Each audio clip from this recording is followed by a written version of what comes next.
Hey, my beautiful friends. So I wanted to come on here and do a little video about signs and 12 different signs of autism in adults. I will probably do a different one for signs of autism in kids and children, but I wanted to do a little video about signs of autism in adults. I am currently looking at my iPad because I want to make sure I get these correct, and I want to make sure that I'm giving you guys correct information. So that's what I wanted to do. And I'm going to also talk about my experience with all of these. So the first sign is social challenges, like difficulty understanding social cues and forming friendships.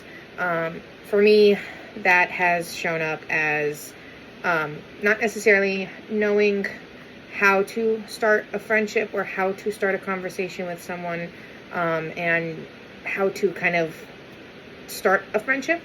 I also am not very good at social cues, so like knowing what to do in social situations.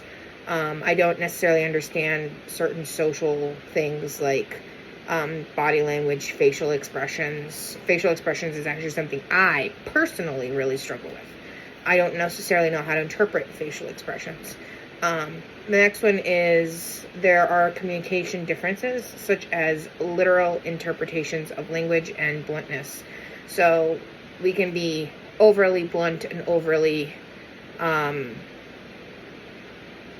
literal in our thinking. So for example, if you tell someone, hey, can you go wash the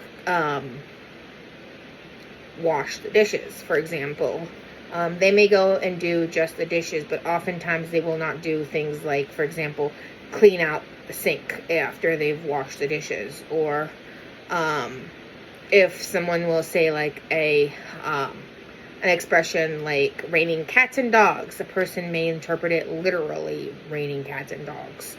And then you may get questions like, how can it rain cats and dogs? I thought rain was water.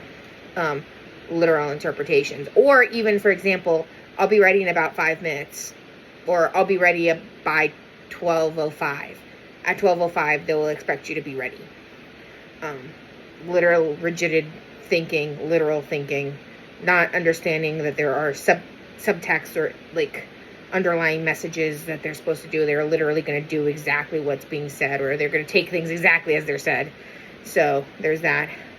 The other one is restricted behaviors, for example, which can manifest in things like having very, very intense interests in very specific areas and stuff. Or, for example, strict adherence to routine or unusual sensory sensitivities. So like somebody may be sensitive to fluorescent lights, or somebody may be sensitive to tags. I personally am very sensitive to tags. I hate feeling of most tags. I also am very sensitive to textures. So like how clothing feel, how certain things like my pillowcases, how do they feel? How does, how do things feel on me? Like even in my bed, like my bed sheets, how do they feel? I'm very, very particular on that. I also have sensitivity surrounding loud noises, surrounding certain pitch and noises and things like that. So those are the kind of ideas of surrounding sensory sensitivities. An autistic person may have like strict routines, for example, like, oh, they get up in the morning and first thing when they get up, they go and they make themselves coffee, for example. Or, and then after they make themselves coffee, then they have to use like a certain specific mug. And then after that, they have to put the mug in the sink in a particular spot. And then after that, they have to go and they have to brush their teeth. And then they have to get dressed. And they probably will use the same sort of style that they normally do. So like a strict routine where it's like you have certain things. For me, that shows up in my routines in the evening specifically. I have certain videos that I watch at specific times. I have certain routines that I do, like with my husband, for example. And those are things that I have to stick by, and I get very dysregulated when we don't stick to those routines. So like for us, for example, for me, I know that hubby and I, once he gets home from work, we cuddle, and then around between anywhere between 6 and 8 p.m., we watch our evening video with Elden Ring, which is from Chase the Bro, and then after that, I get the wet food, he gets the dry food. We go upstairs, we take Snickers upstairs to bed, he goes to bed, basically. Before he goes to bed, I know that I have to feed the cats, give the cats their meds. We talk a little bit about our day, we go over the plan for the next day, and then he goes to bed. I come downstairs, I watch my videos and I have specific videos that I have to watch every single night. And then before I go to bed, I have to brush my teeth, I have to make sure my sensory lights are turned on, I have to make sure that I have my eye mask and my knee pillow and my pillowcases and all of my comfort objects in bed with me. I have to do all of those things in order to be able to sleep. So that's like my routine. And if one of those things gets mixed up or messed up, it kind of derails my entire day, basically, and everything. I also have very restrictive and restricted repetitive behaviors. So oftentimes, like fidgeting, I will oftentimes fidget with things in specific ways. I tend to do this a lot with my hands, or I do this quite frequently with my hands. You'll oftentimes see me fiddling with my fingers. You guys see me doing it in videos. I even do this oftentimes. It's a comfort thing.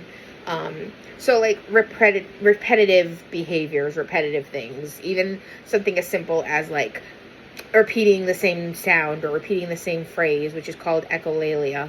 They're in everything. So that is another way. That is another actual sign of autism, is echolalia. And everything. Also, they may experience issues with emotional regulation, and they may engage in something called masking. And masking is basically what it sounds like. It's putting on a face to appear neurotypical, is to appear like everybody else. Like, for example, they may make eye contact, even if eye contact is uncomfortable, or they may avoid stimming because that is like a way of masking, or they may dress in a certain way even if maybe they are not comfortable with the dressing style, and everything like that. So those are some ideas. Another one is you may have those who have issues with things like food aversions, or restrictive food intake. ARFID is another common thing with those with autism. Struggling with certain textures, wanting to eat certain foods repeatedly over and over and over again. They may have very special, what's called special interests. So basically, someone who is autistic may know a lot of information about very specific topics, and they can talk on and on and on about those specific topics, and everything. So that is another one. We may also notice things that other people don't, like paying attention to like things like patterns or certain sensory information and things like that. We may also struggle with things like executive functioning. So we may struggle with certain things like hygiene. We may struggle with brushing teeth because maybe the bristles of the brush may be difficult for you to stand in your mouth, or brushing hair, struggling with all those things. They may have things like meltdowns, which are very, very intense responses to certain situations, certain sensory input, things like that, and they can manifest in certain ways, including self-injurious behavior. That can be a thing that happens. Another one is they may struggle with communicating their needs. In fact, for me, it can show up in situations where I may need something and I may not know how to say what I need.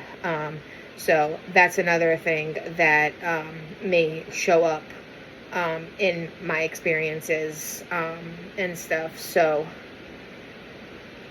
yeah, those are some of the things that I have found with autism, and in my experiences, like my experiences with autism and everything. Obviously, I'm going to say this, I am not a licensed professional. I am not a clinician. I do not have that, you know, I'm not a professional in this sense. I am just an autistic person who also has worked with autistic kids and who has at least some understanding of autism, because I did 4 years of psychology in my undergraduate. So I have some understanding of it. Obviously, this video is not as well structured as some of the videos that you guys see online. Make sure that if you think you may be autistic, or you may know someone who is autistic, make sure that you do see a professional, because I am not a professional. I will never claim to be a professional. So the things that I may say may not be true for everybody. There may be things that I have missed. I don't even know if that was 12 different signs of autism. That was just the ones I could think of, and the ones that I've kind of have written down currently. So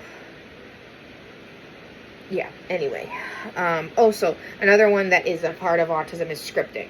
So, like, for example, in certain situations, a person may say certain things, like, you know, how, and even neurotypicals will sometimes do this, like, when you go into, let's say, for example, like a fast food place, they will say something like, welcome to blah, blah, blah, how may I help you, may I take your order, how may I help you? That's kind of the idea of scripting. So, like, repeating things in certain situations. A child, for example, may be, if they're asked, how was school today? They may say, oh, school was good today.